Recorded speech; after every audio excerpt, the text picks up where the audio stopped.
बिस्मिल्लाहिर्रहमानिर्रहीम। तमाम देखने और सुनने वालों को मेरी तरफ से अस्सलाम वालेकुम। चंद खबरों के साथ आपकी खिदमत में हाजिर हूँ। हालातों, वाक़यात, खित्तों के हालात, दुनिया के हालात और आने वाला वक्त जो है किस तरफ को दुनिया को मोड़ता हुआ नज़र आ रहा है, इन चीज़ों के ऊपर आज की वीडियो के अंदर बातचीत करेंगे। इसके अंदर ईरान, पाकिस्तान, अमेरिका, रूस और इसके अलावा फ़लस्तीन और उसके मुल्हिका जो ममालिक है उनका जो आने वाला मुस्तकबिल है वो क्या नज़र आ रहा है, अपनी सोच के हिसाब से जो बात करूंगा वो करूंगा। इससे आप इख्तलाफ कर सकते हैं, आपको खुला हक है कि आप मेरी बात से इख्तलाफ कर सकते हैं, लेकिन जो मेरी सोच कहती है उस सोच के तहत मैं आपसे चंद बातें शेयर करने की कोशिश करूंगा। सबसे पहले जो बड़ी खबर है वो ये है कि जनूबी कोरिया के अंदर इस वक्त जो है वहाँ के प्रेसिडेंट उन्होंने अपनी कुर्सी बचाने के लिए मुल्क के अंदर मार्शल लॉ लगा दिया।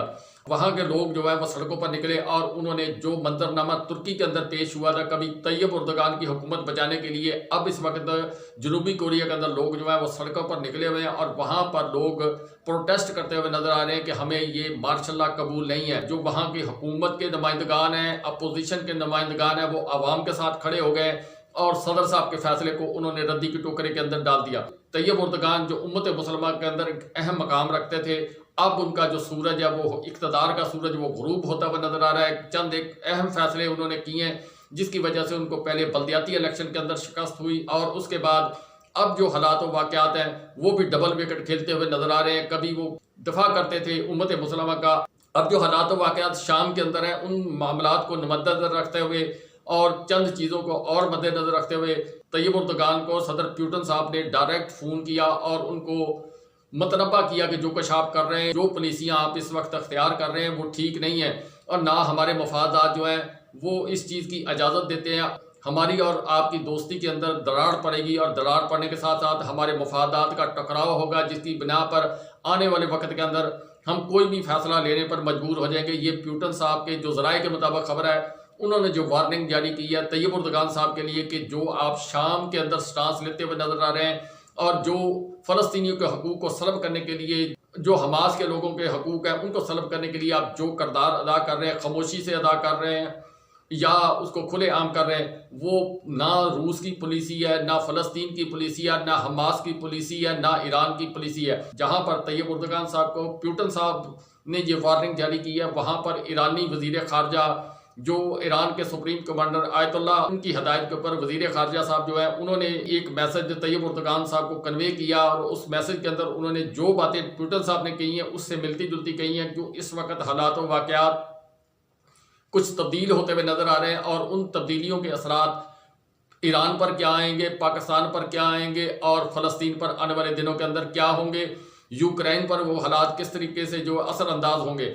ट्रंप साहब के आने के बाद जो कोशिश तेज हुई यूक्रेन की जंग को बंद कराने के सिलसिले के अंदर अहम इक़दाम उठाए जा रहे हैं। वहाँ से अमेरिका जो है वो वहाँ से निकलना चाहता है और इसके अलावा फ़लस्तीन और इसराइल की जंगबंदी, जो इसराइल किसी की बात नहीं मानता था, अचानक वो जंगबंदी पर कैसे गया। भारत और पाकिस्तान के मामलात को मद्देनजर रखा जाए, पाकिस्तान के अंदर जो हालात कशीदा है इस वक्त, पारा चनार के अंदर, गिलगित बिल्तिस्तान के अंदर, आज़ाद कश्मीर के अंदर, और जिस तरीके से हमारी हुकूमत और उनके अहम जो वज़रा हैं वो स्टेटमेंट दे रहे हैं कि आज़ाद कश्मीर जो है अगर उस पर किसी ने मुदाखलत की तो फिर हम जवाब देंगे। ये 24 नवंबर वाला प्रोटेस्ट था, उसके ऊपर भी एक बयान आया था जिसके अंदर उन्होंने कहा था, किसी वज़ीर साहब ने फरमाया आज़ाद कश्मीर के लोग जो हैं उनका मामला जो है वो अलग है और पाकिस्तान के मामला अलग है। यानी उन्होंने पाकिस्तान के मामलात को अलग कर दिया, आज़ाद कश्मीर को अलग कर दिया और एक अलग मुल्क एक किस्म का तस्लीम करने की तरफ जो है उन्होंने इशारा दिया। आज़ाद जम्मू कश्मीर जो 70 साल से पाकिस्तान की शहरक थी, अब उसका नाम नहीं लिया जा रहा। ये चीज़ सोचने वाली है। अब जो गिलगित बल्तिस्तान, पारा चनार के अंदर जो हालात कशीदा हैं, जो कोयटा के अंदर हालात कशीदा हैं, चाइना यहाँ से बिस्तर बोरिया गोल करके जा चुका है और चाइना अभी मजीद काम करने के लिए उस वक्त तक तैयार नहीं। उसके जो वर्कर्स हैं उसको मुकम्मल तौर पर तहफ़्फ़ुज़ ना दिया जाए। जो बाइडेन साहब के दौरे हुकूमत के अंदर जहाँ जहाँ चाइना की इन्वेस्टमेंट थी वहाँ वहाँ पर हुकूमतें तब्दील की गई। सबसे पहले जो काम हुआ था वो हुआ था पाकिस्तान के अंदर, जो इमरान खान साहब की हुकूमत गिराई गई। उसके बाद अगला जो रजीम चेंज हुआ वो श्रीलंका के अंदर हुआ।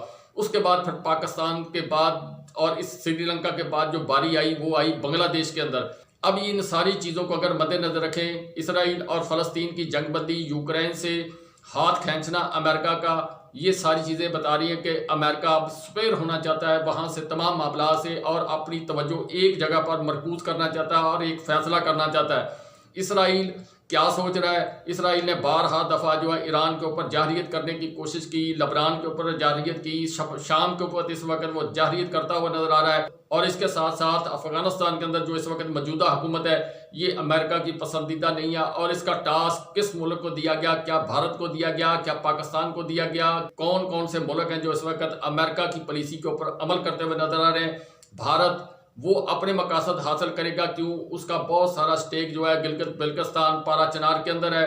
और इसके अलावा अफगानिस्तान के अंदर जिस तरह की सहूलत उसको साबका हुकूमत ने भारत को वहां पर दी, अफगानिस्तान के अंदर वो इस वक्त जो मौजूदा हुकूमत है वो नहीं दे रही। कुछ मामलात हैं जिनके अंदर वो तावन एक दूसरे के साथ कर रहे हैं। उसकी वजह यह है कि पाकिस्तान के अंदर 32 माह के दौरान अफगानिस्तान पर कोई तवज्जो नहीं दी गई। जो पाकिस्तान के अंदर इस वक्त हालात हैं, KPK के अंदर, बलूचिस्तान के अंदर, गिलगित बल्तिस्तान के अंदर, पारा चनार के अंदर और आज़ाद कश्मीर के अंदर, इन सारे हालात को मद्देनजर रखा जाए और आने वाला सिनेरियो जो है उसको ज़रा डीपली सोचा जाए।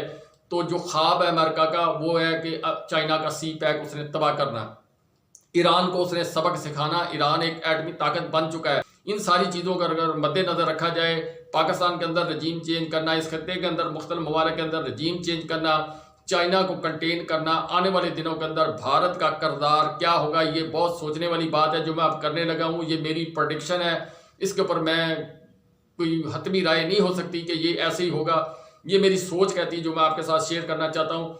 भारत जो बहुत दिनों से खामोश बैठा हुआ है, मेरे मुंह में खाक, वो पारा चनार के मतलब गलत सवाल उठा चुका है, वो गिलगित बल्तिस्तान के मतलब गलत सवाल उठा चुका है, वो आज़ाद कश्मीर के मतलब गलत सवाल और गलत दावे कर चुका है। इन सारी चीज़ों को अगर मद्देनजर रखा जाए, पाकिस्तान मौशी तौर पर इस वक्त बहुत कमज़ोर कर दिया गया। किसने किया ये अलहदा सब्जेक्ट है, क्यों किया ये भी एक अलहदा सब्जेक्ट है। और पाकिस्तान के लगातार जो हालात हैं वो इस वक्त नगुफ्ता बे हैं। पाकिस्तान को कोई मुल्क जो है वो कर्ज देने के लिए तैयार नहीं है। पाकिस्तान मौशी तौर पर एक गर्दाब के अंदर फंस चुका है। भारत हमारा 77 साल दुश्मन जिसने हमें कभी माफ़ नहीं किया, किसी प्लेटफॉर्म पे हमें माफ़ नहीं किया, क्या वो अब हमें माफ़ करेगा? अमेरिका जिसका एक ख्वाब है कि चाइना को उसने घुटने टेकने पर मजबूर करना, जिस तरह इस वक्त पाकिस्तान घुटनों के बल, क्या मुंह के बल गिर चुका है, वो चाइना को यहाँ तक लाना चाहते हैं। ईरान जो एक एटमी ताकत बन चुका है और उसको वो सबक सिखाना चाहते हैं कि दुनिया के अंदर इसराइल को जो सबसे ज़्यादा बड़ा ख़तरा है वो 2 इस्लामी ममालिक से, एक पाकिस्तान था कभी, अब नहीं है, आने वाले वक्त के अंदर हो सकता हो जाए। ईरान जिसने सख्त स्टांस जो है वो इसराइल के खिलाफ लिया और उसको मुंह तोड़ जवाब दिया, और इसराइल की इसी तरह फ़लस्तीन के अंदर 1 साल लगातार उसने जबर तशद्दुद का निज़ाम जारी किया। जिस तरह पाकिस्तान के अंदर 32 माह हो गए जबर तशद्दुद का निज़ाम लगातार चलता आ रहा है, इसी तरह अब लबनान की बारी आ गई। लबनान के बाद अब वो मुंह उठाकर सीधा हो गया शाम की तरफ। शाम एक कमज़ोरी है रूस की, और रूस के सदर पुतिन ने जो वार्निंग जारी की है तैयब एर्दोगान को, वो इस चीज़ को बर्दाश्त नहीं करेगा कि शाम के बशार अल असद साहब उनकी हुकूमत को खतरा हो। जो ज़राए के मुताबिक दावा किया जा रहा है, रूस के हमायत याफ्ता बहुत सारे जंगजू जो है वो इस वक्त शाम के अंदर मौजूद हैं। इसी तरह ईरान के जंगजू है वो शाम के अंदर मौजूद है। इसराइल को सबसे बड़ी जो मज़ामत इस वक्त हो रही है वो ये हो रही है कि ये जंगजू प्लस वहाँ की फोर्सेस और इसके अलावा असले की सप्लाई, जो ज़राए के मुताबिक खबर आ रही है कि रशिया उसको सप्लाई कर रहा है, कुछ चाइना दे रहा है। जो ज़राए के मुताबिक खबर है, इसके मतलब हतमी राय नहीं आप कायम कर सकते, लेकिन जो ज़राए बताते हैं। और इसके अलावा बड़ी तादाद के अंदर ईरान ने अपने जंगजू वहाँ पर भेजे, और इसके अलावा मज़ीद भेजने की तरफ जो है वो उसने फैसला जो है उससे आगाह कर दिया तैयब एर्दोगान साहब को और सदर पुतिन साहब को कि हम ये फैसला करने लगे हैं। यमन के हौज़ी बागी वो बहुत बड़ी तादाद के अंदर जो है इस वक्त मौजूद है। इसके अलावा बहुत सारे ममालिक जो इस्लामी ममालिक हैं जो फ़लस्तीन को बचाना चाहते हैं, वहाँ से कुमक जो है मुजाहिदीन की वहाँ पर पहुंची हुई है, जो किसी इंतज़ार के अंदर है, जो किसी ऑर्डर के इंतज़ार के अंदर है। इसराइल ने इस खतरे को भांपते हुए कुछ अमेरिका जो अगली पॉलिसी खेलना चाहता है और अमेरिका के आने वाले मकासद को मद्देनजर रखते हुए उसने जंग बंदी की तरफ जो है एक कदम उठाया। इस जंग बंदी के पीछे एक बहुत बड़ा तूफान है जिसको पुतिन साहब या चाइनीज जो है इंटेलिजेंस अदारे उन्होंने भांपा। भांपने के साथ साथ ईरान ने उस खतरे को भांपा और भांपने के बाद उन्होंने तैयब एर्दोगान जो है उनको वार्निंग जारी की है। ये वार्निंग उन्होंने एक किस्म की तैयब एर्दोगान साहब को नहीं दी, उन्होंने अमेरिका को दे दी, उन्होंने इसराइल को दे दी, और इसके अलावा तैयब एर्दोगान साहब को तो दे ही दी। यूक्रेन और रशिया की जंग के अंदर से अमेरिका अपना हाथ निकाल रहा है। इसराइल और फ़लस्तीन की जंगबंदी हो रही है और इसके अलावा कुछ मज़ीद अहम फैसले जो हैं वो लिए जा रहे हैं। कुछ ब्यूरोक्रेसी चेंज की जा रही है, जो कुछ इस्टेब्लिशमेंट जो है वो नई आ रही है अमेरिका के अंदर। नेतन्याहू जो इसराइल के वज़ीर आज़म है वो बैकफुट पर गए हैं। इन सारी चीज़ों को अगर कैलकुलेट किया जाए तो कंटेन चाइना को मद्देनज़र रखते हुए, लद्दाख को मद्देनज़र रखते हुए, चाइना को सबक सिखाना मद्देनज़र रखते हुए, ईरान को सबक सिखाना मद्देनज़र रखते हुए, अफ़गानिस्तान के अंदर हुकूमत चेंज करना मद्देनज़र रखते हुए, अमेरिकन पिट्ठू किस्म की हुकूमत जो है अफ़गानिस्तान के अंदर लानी, ये सारी चीज़ों को नोट किया जाए। आने वाले दिनों के अंदर भारत की 32 माह की खामोशी, भारत के साथ इनकी मोहब्बत, भारत की हर बात को तस्लीम करना, ट्रेड करने की ख्वाहिश करना, ये सारी चीज़ें हमारी कमज़ोरी और 77 साल कश्मीर का दावा हम भूल गए। अपना आज़ाद कश्मीर जो है उसको भी गले लगाने से जो हम कासर हैं इस वक्त, जो हम सोच रहे हैं कि वो अलहदा रियासत है, हम अलहदा रियासत है, ये चीज़ बहुत ख़तरनाक है। जिसने भी कही है, और मैं नाम नहीं ले सकता, मजबूरी है। अब आपको पता है जिस जिस आदमी ने ये स्टेटमेंट दी थी, किस किस मौका पर दी थी, ये बात बहुत सोचने वाली है। आने वाले दिनों के अंदर मुझे बड़ा खेल जो है वो नज़र आ रहा है, जो मैं सोच रहा हूँ कि ये सारी जंगबंदियाँ करने के बाद अमेरिका और इसराइल वो तवज्जो मरकूज़ करेगा ईरान के ऊपर, अफ़गानिस्तान के ऊपर, और इससे मुल्हिका चाइना के जो मकासद यहाँ पर हैं उनके ऊपर अपनी तवज्जो मरकूज़ करेगा। जब लद्दाख में भारत और चाइना की जंग हुई थी उस वक्त पाकिस्तान अलाय था चाइना का, और भारत जो है वो डर रहा था कि 2 फ्रंट वार पे अगर अटैक हो गया तो मैं किधर जाऊंगा। अब 2 फ्रंट वार वाली कहानी ख़त्म हो गई। अंदर खाना जो भी बातचीत तय हुई है वो ये हुई है कि चाइना को अगर भारत टक्कर देगा तो क्या आप खामोशी इख्तियार करेंगे। ईरान जो है उसके साथ अगर कोई सलूक खुदा न खासा ऊपर नीचे किया जाता है तो आप खामोश रहेंगे। अफ़गानिस्तान के अंदर हुकूमत चेंज की जाती है तो आप खामोश रहेंगे। 2 दोस्त ममालिक वो जो है उनका किरदार मशकूक है। मैं इससे ज़्यादा कुछ नहीं कहता। जो ख्वाहिशमंद थे, जिसमें से एक ने इसराइल को तस्लीम किया, एक वेटिंग के अंदर था, पाकिस्तान उसके पीछे था, और इसके अलावा दीगर कुछ और ममालिक हैं जिन्होंने इसराइल को तस्लीम किया था जब ट्रंप साहब के पहले हुकूमत थी।